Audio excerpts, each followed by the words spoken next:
বেশি পড়েছিল। কয়বার? একবার। সুবহানাল্লাহ বেশি পড়েছিল, আর আমি একবার সুবহানাল্লাহ কম পড়েছি। দেখা যাবে জান্নাতে আমার চেয়ে তার মর্যাদা এক ধাপ উপরে চলে গিয়েছে, শুধুমাত্র একবার সুবহানাল্লাহ বলার কারণে। তখন বোঝা যাবে যে একবার সুবহানাল্লাহ বলার পরিমাণ সময়ের দাম কত ছিল। এটা বর্তমানে বোঝানো কঠিন।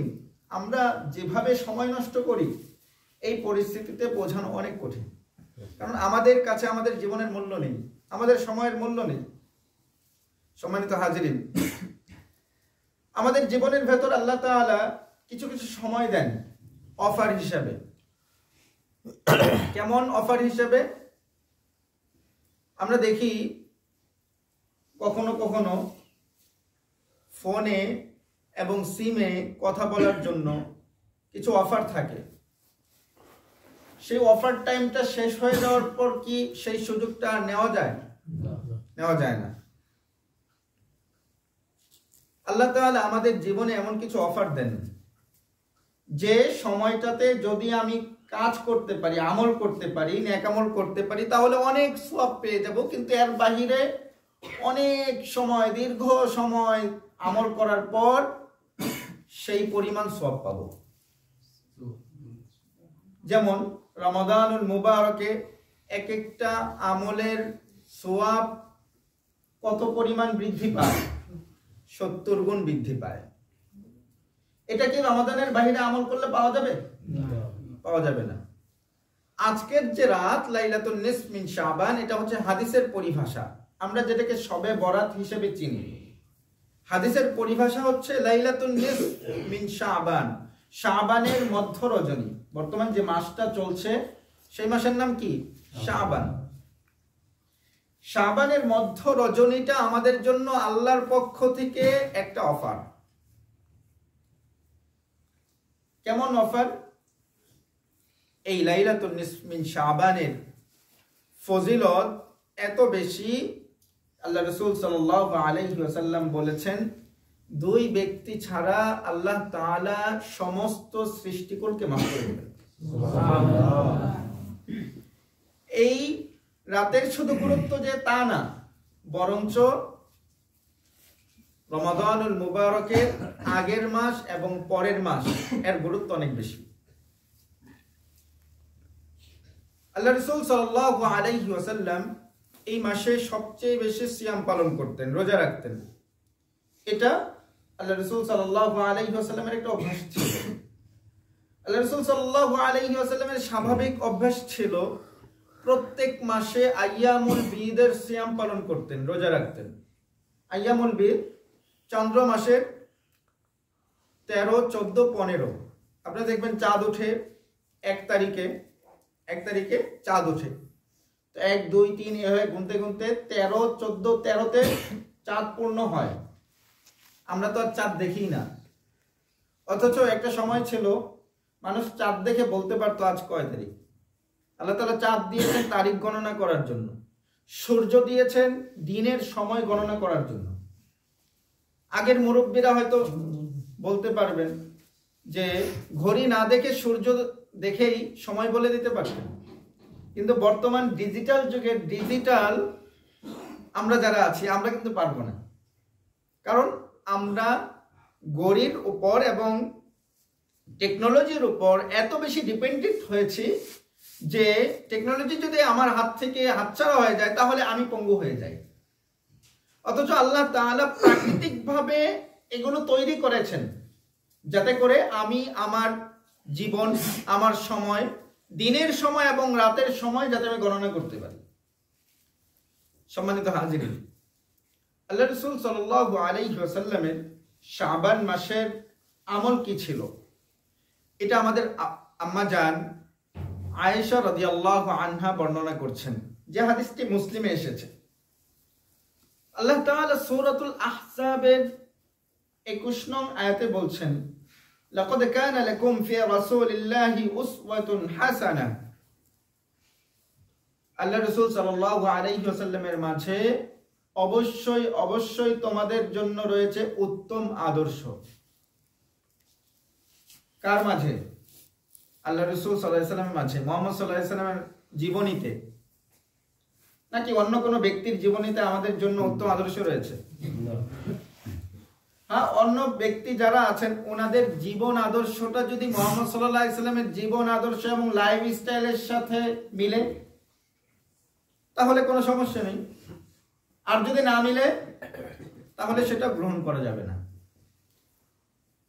আল্লাহ রাসূল সাল্লাল্লাহু আলাইহি ওয়াসাল্লাম এবং সাহাবায়ে কেরামের জীবন আদর্শ লাইফ স্টাইলের সাথে কোনো ব্যক্তির লাইফ স্টাইল না মিলা সত্ত্বেও যদি কেউ তাদেরকে অনুসরণ করে তাহলে নির্ঘাত সে পথভ্রষ্ট হবে, এতে কোনো সন্দেহ নেই, বলাই বাহুল্য।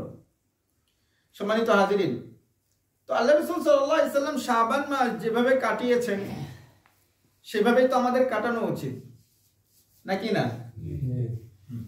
আল্লাহ রাসূল সাল্লাল্লাহু আলাইহি ওয়াসাল্লাম প্রত্যেক মাসে 3 দিন রোজা রাখতেন, প্রত্যেক মাসে 13, 14, 15, আর প্রত্যেক সপ্তাহে 2 দিন রোজা রাখতেন।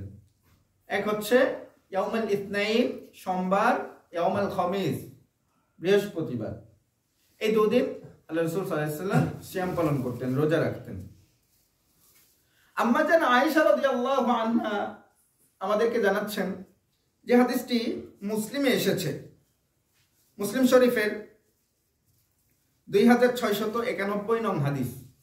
عن عائشة أم المؤمنين رضي الله عنها قالت ما رأيت رسول الله صلى الله عليه وسلم استكمل صيام شهر قط إلا رمضان وما رأيته في شهر أكثر منه صياما في شعبان رواه مسلم।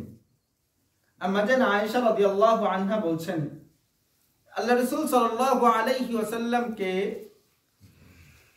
কোন মাসে পূর্ণাঙ্গ রোজা রাখতে আমি দেখিনি রমাদান ছাড়া, অর্থাৎ একমাত্র রমাদানুল মুবারকের শুরু থেকে শেষ পর্যন্ত আল্লাহ রাসূল সাল্লাল্লাহু আলাইহি ওয়াসাল্লাম রোজা রাখতেন, কিন্তু অন্য কোন মাসে এমন হতো না যে শুরু থেকে শেষ পর্যন্ত আল্লাহ রাসূল সাল্লাল্লাহু আলাইহি ওয়াসাল্লাম রমাদানের বাইরে রোজা রেখেছেন, মানে কামিলান পুরো, মানে শুরু থেকে শেষ পর্যন্ত, এমনটা হতো না। এরপর আম্মা জান আয়েশা রাদিয়াল্লাহু আনহা বলছেন তবে হ্যাঁ একটা মাস ছিল যে মাসে আল্লাহ রাসূল সাল্লাল্লাহু আলাইহি ওয়াসাল্লাম রমাদানের বাইরেও অনেক বেশি রোজা রাখতেন। আম্মা জান আয়েশা রাদিয়াল্লাহু আনহা বলছেন তবে আমি দেখেছি যে আল্লাহ রাসূল সাল্লাল্লাহু আলাইহি ওয়াসাল্লাম শাবানে সবচেয়ে বেশি রোজা রাখতেন, পুরো শাবান রোজা রাখতেন তা না, বেশি রোজা রাখতেন। তো বুখারী শরীফের একটা বর্ণনা আছে, বুখারী শরীফের ওই বর্ণনাতে এসেছে যে আল্লাহ রাসূল সাল্লাল্লাহু আলাইহি ওয়াসাল্লামের এই সুন্নাহটা কেউ যদি পালন করতে চায় তাহলে সে যেন, এবং আল্লাহ রাসূল সাল্লাল্লাহু আলাইহি ওয়াসাল্লামের অভ্যাসও এমন ছিল, শাবানের প্রথম দিক থেকে রোজা শুরু করতে পারে, ভেঙে ভেঙে রাখতে পারে, একটা রাখতে পারে, একটা ভাঙতে পারে, আরেকটা রাখতে পারে, একটা ভাঙতে পারে, এভাবে করতে পারে। তো শেষের দিকে গিয়ে রমাদানের 3 দিন আগে অর্থাৎ 27 তারিখ, শাবানের 27, 28, 29 এই 3 দিন সে সিয়াম পালন করবে না। কারণ কি? কারণ লাগাতার যদি শাবান মাসে রোজা রাখে তাহলে রমাদানুল মুবারকের 1 মাস সিয়াম পালন করাটা তার জন্য কঠিন হতে পারে। এটা আবার সবার জন্য না, যারা বৃদ্ধ আছে, বয়োবৃদ্ধ, যারা পৌরাণ্যে চলে গিয়েছে, ওনাদের তো রমাদানুল মুবারকের রোজাগুলো অনেক ক্ষেত্রে কিছুটা কষ্ট হয়, তো ওনারাও যদি শাবানের দীর্ঘ সময় রোজা রাখেন তাহলে কিন্তু আরো কষ্ট হবে। যাদের এখনো যৌবন আছে, যারা তরুণ যুবক, তারা আল্লাহ রাসূল সাল্লাল্লাহু আলাইহি ওয়াসাল্লামের এই আমলটা পূর্ণাঙ্গভাবে পালন করতে পারে। সম্মানিত হাজিরিন, আল্লাহ রাসূল সাল্লাল্লাহু আলাইহি ওয়াসাল্লামের কাছে শাবান মাসে সিয়াম পালন করাটা সবচেয়ে বেশি পছন্দনীয় আমল ছিল। এই হাদিসটি আম্মা জান আয়েশা রাদিয়াল্লাহু আনহা থেকে বর্ণিত হয়েছে। عن أم المؤمنين عائشة رضي الله عنها قالت كان أحب الشهور إلى رسول الله صلى الله عليه وسلم أن يصومه في شعبان رواه أبو داود। আল্লাহ রাসূল সাল্লাল্লাহু আলাইহি ওয়াসাল্লামের প্রিয়তমা স্ত্রী আমাদের আম্মা জান আয়েশা রাদিয়াল্লাহু আনহা বর্ণনা করছেন আল্লাহ রাসূল সাল্লাল্লাহু আলাইহি ওয়াসাল্লামের কাছে সবচেয়ে বেশি পছন্দনীয় আমল ছিল শাবানে রোজা রাখা। আল্লাহ রাসূল সাল্লাল্লাহু আলাইহি ওয়াসাল্লামের কাছে সবচেয়ে বেশি পছন্দনীয় আমল ছিল শাবানে রোজা রাখতে। তার মানে শাবানে বেশি বেশি রোজা রাখতেন, অন্য মাসেও রাখতেন, তবে শাবানে তার তুলনায় কিছুটা বেশি রাখতেন। তো আবু দাউদে এই হাদিসটি, সুনান আবু দাউদের 2431 নং হাদিস। ইবনে রজব হাম্বলি রাহিমাহুল্লাহ তিনি খুব চমৎকার একটা ব্যাখ্যা করেছেন।